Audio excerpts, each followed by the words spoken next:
UP की राजधानी लखनऊ में लिम्फेटिक फाइलेरियासिस के लिए भारत सरकार के द्वारा फाइलेरिया उन्मूलन हेतु राष्ट्रीय कार्यक्रम का आयोजन किया गया। 2 स्तंभों पर आधारित ये कार्यक्रम राष्ट्रीय लिम्फेटिक फाइलेरियासिस उन्मूलन का है, जिसमें इससे जुड़ी बातें लोगों तक वीडियो डॉक्यूमेंट्री के माध्यम से पहुंचाई जा रही हैं, जो 8 जनपदों में 21 दिसंबर तक शुरू किया जाएगा। लोगों तक सरकार की द्वारा दी जाने वाली DEC व एल्बेंडाजोल दवाइयां लोगों को मिलेंगी। ये दवा सरकार की द्वारा साल भर में एक बार ही घर घर मुफ्त दी जाएंगी।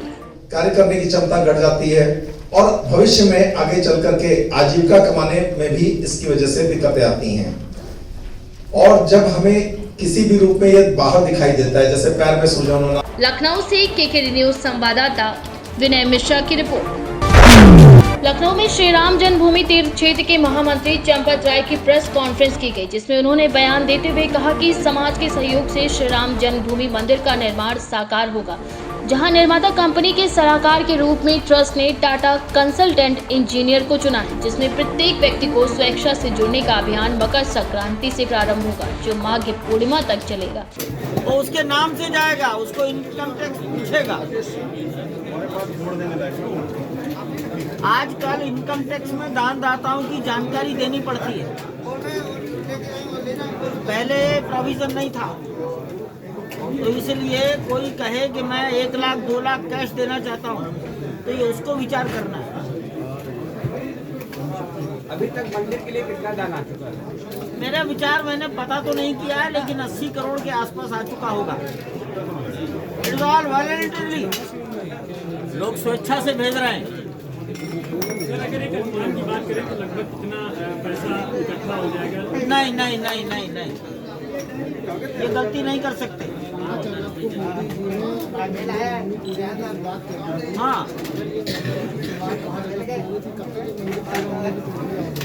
हम सोचते हैं कि अगर जनवरी में नींव खुदाई शुरू कर दी हमने, तो पूरे 36 महीने।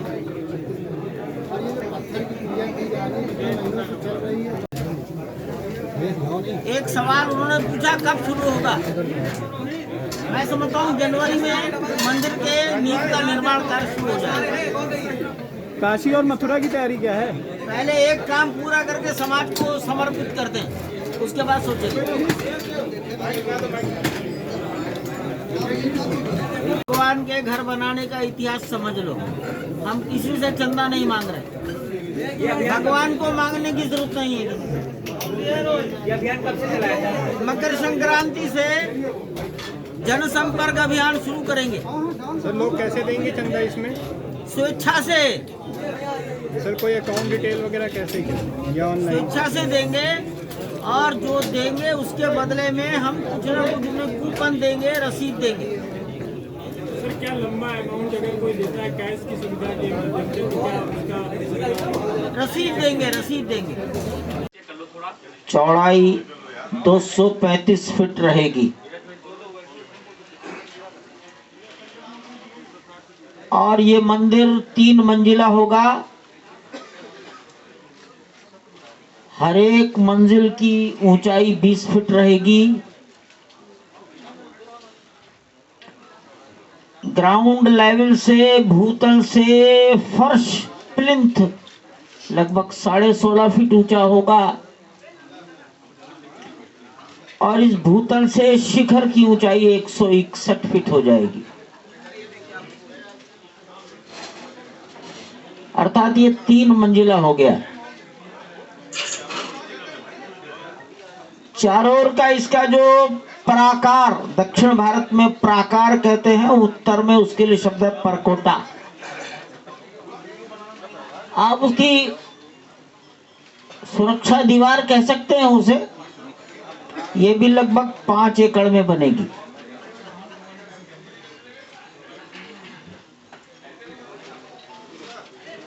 आपको ये सब मालूम है कि सारा मंदिर पत्थरों से बनने वाला है।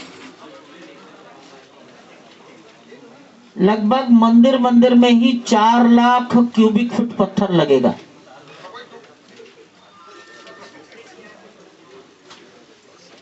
अयोध्या में मंदिर की जो तैयारियां 1990 से चली, तो लगभग हमने 70 से 75 हजार क्यूबिक फुट पत्थर की कार्विंग करके रखा है।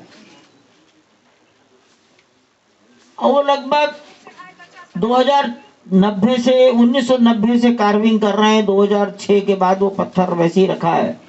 तो फिर से उसकी नाप तो लंबाई चौड़ाई ऊंचाई क्यूबिक फीट नाप रहे हैं,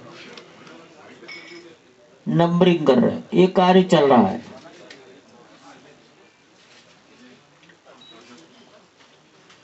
पत्थरों का क्लीनिंग का काम भी साथ साथ चल रहा है।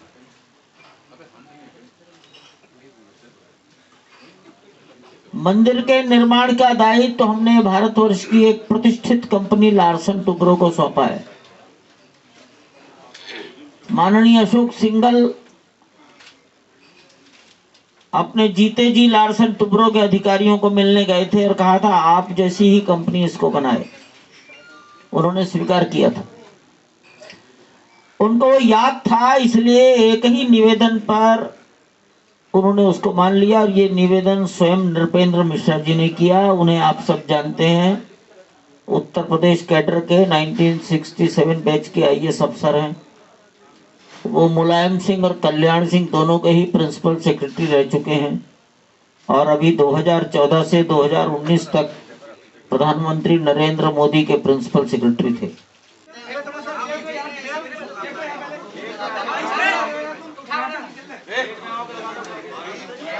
आदरणीय भाइयों बहनों, आप सबको मैं अपना प्रणाम निवेदन करता हूं। वैसे तो आपको ये दे दिया गया है ना, दिया जाएगा।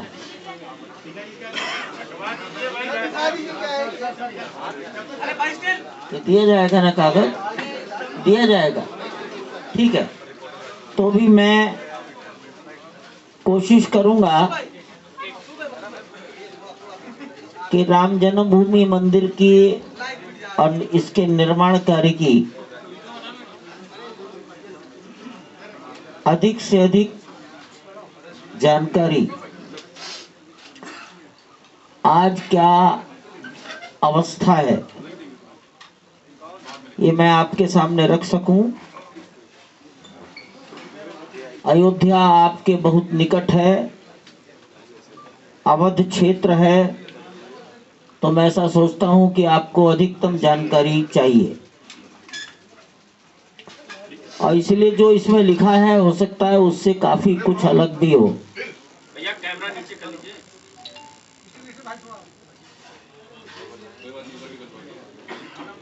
तो ये राम जन्मभूमि का मंदिर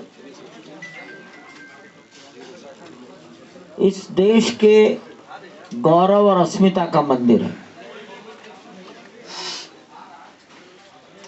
हिंदुस्तान गुलामी की निशानियों को हटाना चाहता है, अपनी संतानों को गुलामी याद दिलाना नहीं चाहता है। ये प्रक्रिया 1950 से शुरू हो गई थी, उसमें गति आई है।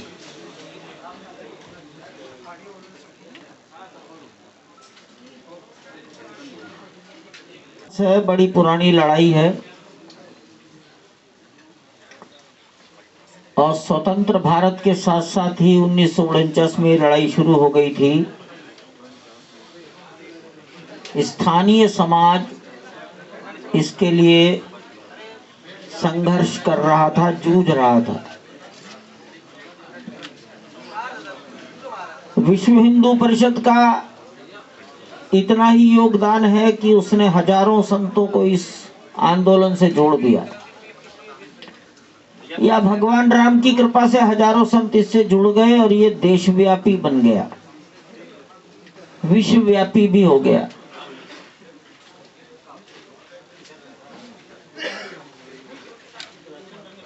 और जो गुलामी याद दिलाता था वो कलंक समाप्त हो गया।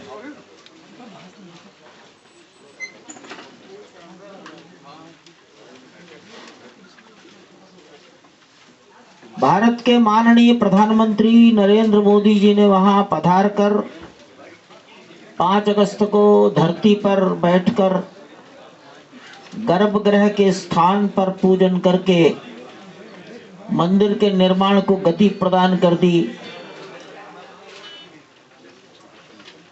भारत सहित संसार भर में फैला भारतीय समाज आनंद से भर गया। उसकी अनुभूति आप भी करते होंगे।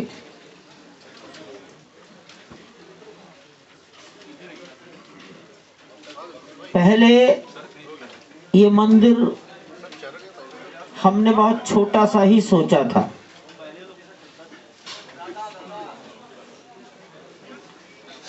अब चूंकि सर्वोच्च न्यायालय ने 70 एकड़ जमीन भगवान के नाम ट्रस्ट को कर दी, तो मंदिर का भी कुछ आकार, लंबाई, चौड़ाई, ऊंचाई बढ़ाई गई।